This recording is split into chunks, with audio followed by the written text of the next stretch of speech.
महाराष्ट्र राज्याच्या 2024 विधानसभेची निवडणूक सातारा जिल्हा वाई मतदारसंघ अपक्ष उमेदवार आणि गेल्या अनेक वर्षापासून सामाजिक सेवामध्ये कार्यरत माननीय पुरुषोत्तम जाधव साहेब आपल्यासोबत आहेत.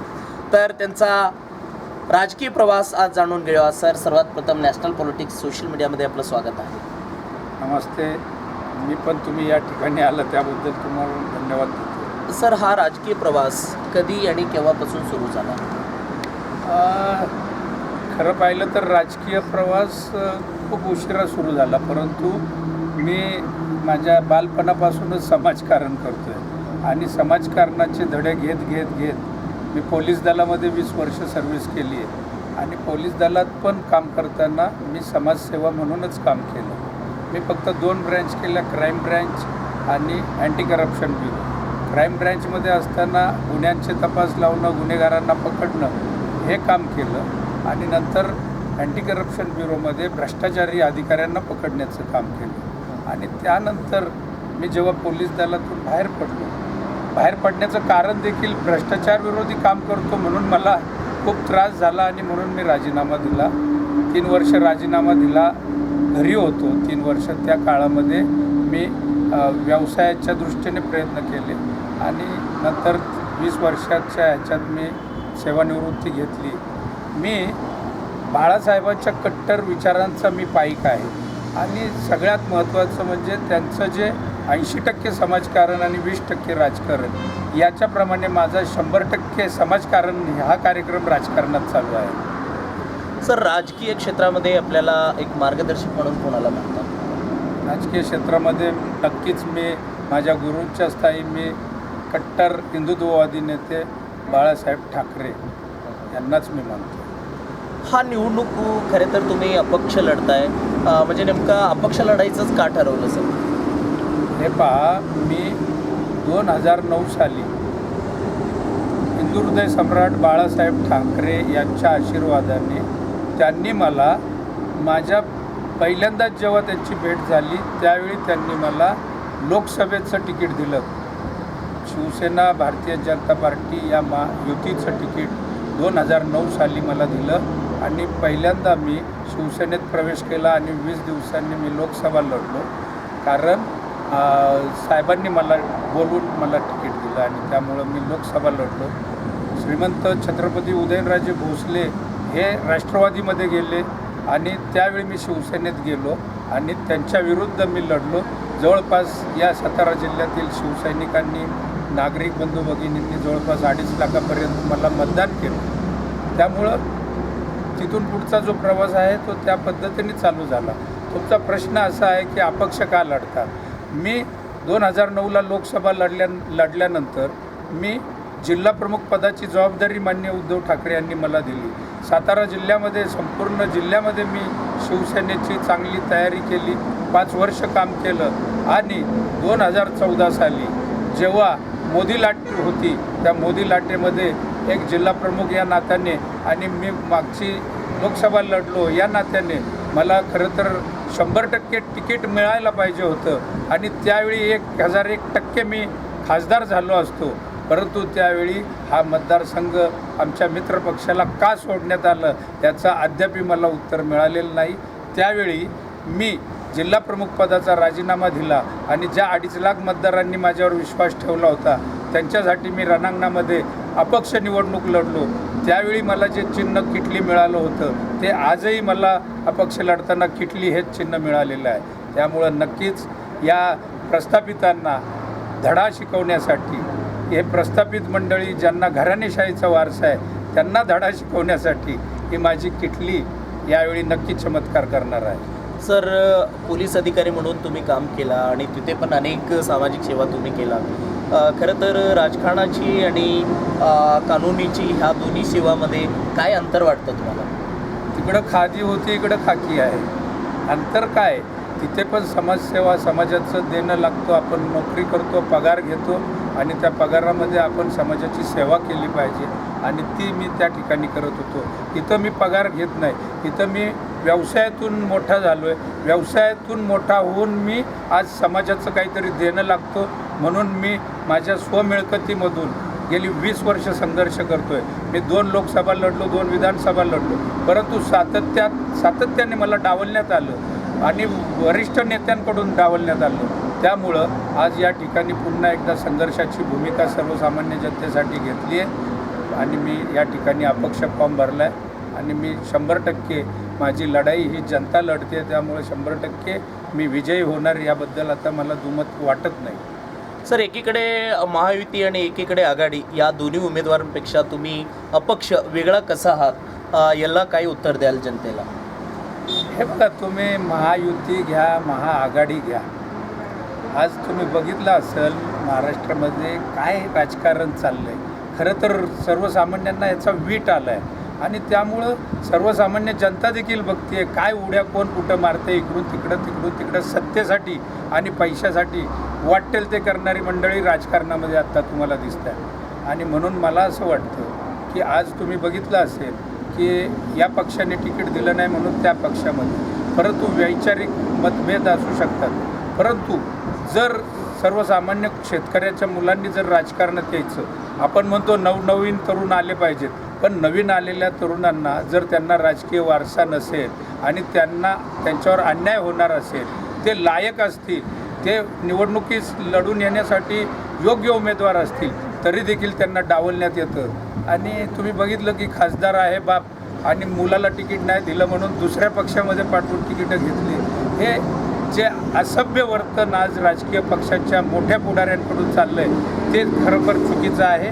आणि त्यामुळं मी खरं तर राजकारण हा माझा पिंड नाही, परंतु समाजकारणासाठी राजकारणात आलो आहे. जर मी थांबलो तर ही सर्वसामान्यांची लढाई थांबेल आणि म्हणून मी वारंवार संघर्ष करतो आहे आणि मी करत राहणार. सर, आता आपलं मतदारसंघाच्या विकासाच्या पद्धतीनं बोलायचं झालं तर खरं तर आपल्याकडं बेरोजगारीचा विषय असेल, शेतकऱ्यांचा विषय असेल, शिक्षणाचा विषय असेल, काय नेमकं ब्ल्यू प्रिंट तयार आहे आपल्याकडे? हे बघा, आमच्याकडे इथं विद्यमान जे आमदार आहेत मकरंद पाटील, हे गेले 15 वर्ष आमदार आहेत आणि ते शरद पवारांची जी NCP होती त्या पार्टीचे ते आमदार आहेत. परंतु काल सत्तेसाठी अजितदादा गट महायुतीमध्ये आला आणि महायुतीमध्ये आल्यावरती हे आमचे महाशय हे देखील अजितदादा गटात आले आणि गेले 2.5 वर्ष मी मुख्यमंत्री एकनाथ शिंदे साहेबांचं काम करतो आहे. मी या जिल्ह्यामध्ये संघटनेची बांधणी केली, मी या वाई विधानसभा मतदारसंघामध्ये व्यवस्थित काम केलं. खरं तर विधानसभा लढण्याची त्यांनीच मला सांगितलं होतं की तुम्ही बांधणी करा. आणि असं असताना काल हे आमदार या अजितदादा गटात आले आणि आमचा रस्ता बंद केला. म्हणजे आम्ही सातत्याने संघर्ष करतो आहे. शिवसैनिकांनी कायम त्यांना विरोध केला आणि आज ते आमच्या मानगुटावरती भूत म्हणून बसले, तर आम्हाला आता हे सहन होत नाही आणि त्यामुळं आम्ही अपक्ष लढतो आहे. तुम्ही विचारलं की काय नेमकी परिस्थिती आहे या मतदारसंघाची, मी तुम्हाला सांगू इच्छितो.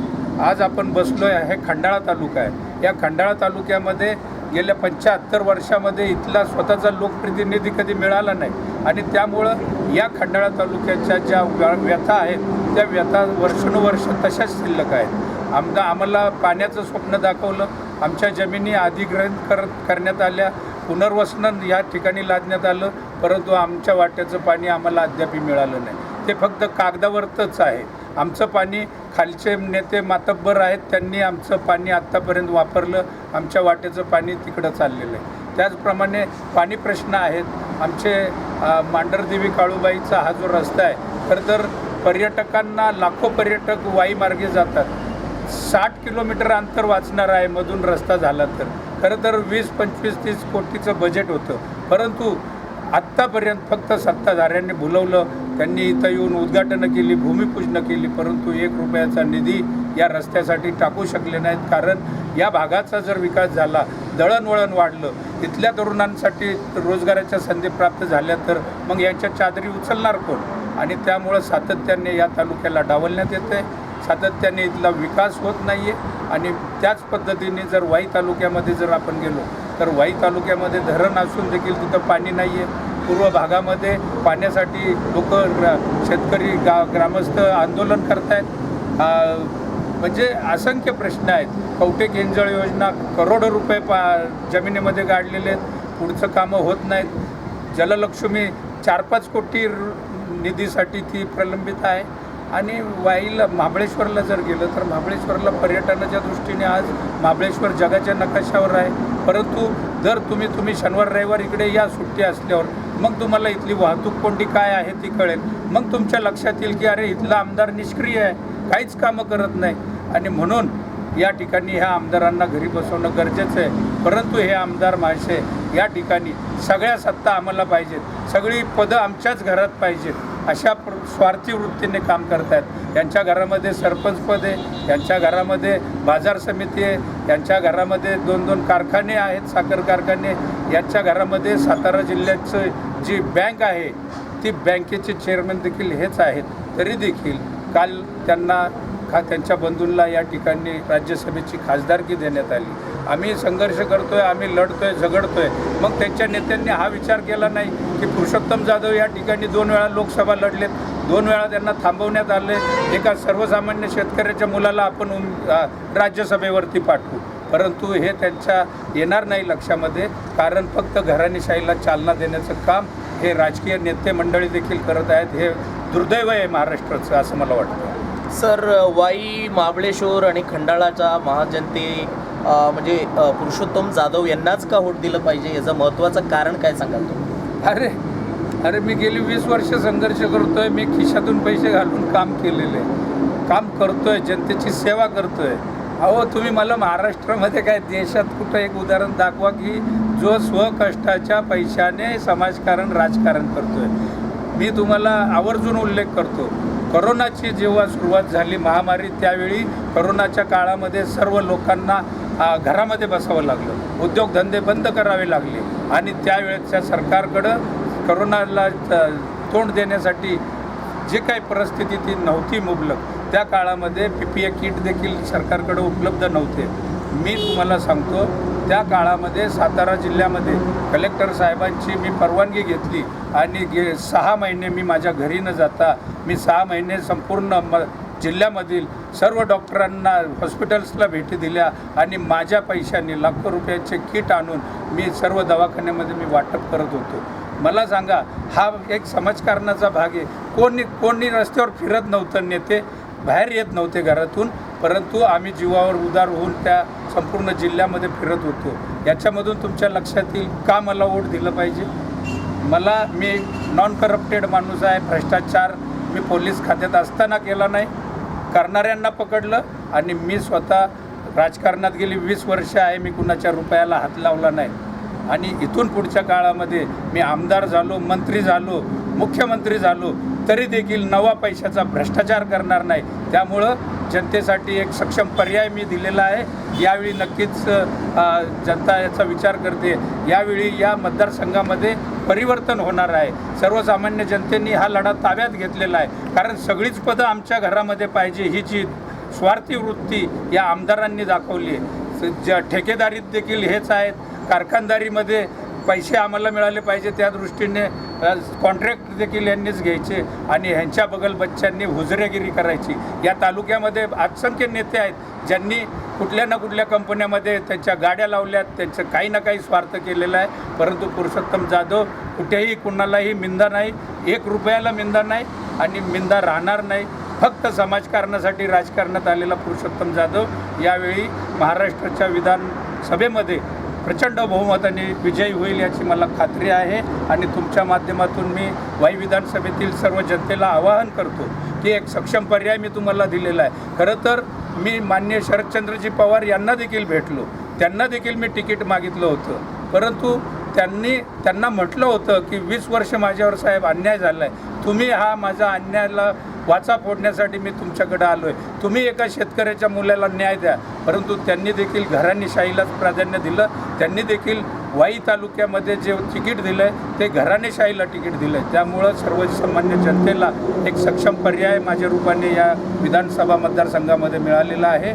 त्यामुळं वाई विधानसभेतील सर्व मतदारांना, सर्व तरुणांना, सर्व बंधू भगिनींना मी आवाहन करेन की उद्याच्या निवडणुकीमध्ये या जिल्ह्यातील, या तालुक्यातील, या तिन्ही तालुक्यातील तरुणांना मी आवाहन करतो की यांना शिकल्यानंतर इथं सुशिक्षित बेरोजगारीचं प्रमाण खूप मोठ्या प्रमाणामध्ये आहे. आज आमच्या खंडाळा तालुक्यामध्ये गेल्या वर्षीची आकडेवारी 37% बेरोजगारीची होती. आज ती वाढून 42%वर गेली. वाई तालुक्यामध्ये पण हीच टक्केवारी आहे. आणि म्हणून इथं जर नवीन उद्योगधंदे आणायचे असतील, IT आणायचं असेल, वेगवेगळे नवीन कल्पना आणून या पर्यटन क्षेत्राचा विकास करायचा असेल तर नक्कीच या वाई विधानसभा मतदारसंघातील जनता माझ्या पाठीशी उभी राहील. माझं चिन्ह किटली हे चिन्ह आहे. ही सर्वसामान्य जनता यांच्या कारभाराला विटली आहे. त्यामुळं नक्कीच किटली प्रचंड बहुमताने निवडून येईल. आणि मी आपल्या माध्यमातून तशी मी सर्वसामान्य जनतेला विनंती करतो की ही लढाई तुम्ही ताब्यात घेतली आहे. मी तुमच्यासाठी सक्षम उमेदवार म्हणून मी सामोरा जातो आहे. आणि त्यामुळं मला खात्री आहे की उद्याच्या 20 तारखेला आपण 10 नंबरचं बटन किटली या चिन्हाचं दाबा आणि पुरुषोत्तम जाधवांना विजयी करा. मी आपला सदैव ऋणी राहील हीच प्रार्थना या ठिकाणी करतो. जय हिंद, जय महाराष्ट्र. नक्कीच सर, आतापर्यंत आम्हाला वेळ दिला आणि आमचं नॅशनल पॉलिटिक्स सोशल मीडिया सोबत तुमची खास मुलाखतमध्ये आणि या वाई आणि महाबळेश्वर इथलं विजन, पुढचं तुमचं विजन क्लिअर केला त्याबद्दल खूप खूप धन्यवाद. आणि पुढील वाटचालीसाठी तुम्हाला आमचं नॅशनल पॉलिटिक्स सोशल मीडियाच्या माध्यमातून खूप शुभेच्छा. धन्यवाद सर. जय हिंद, जय महाराष्ट्र.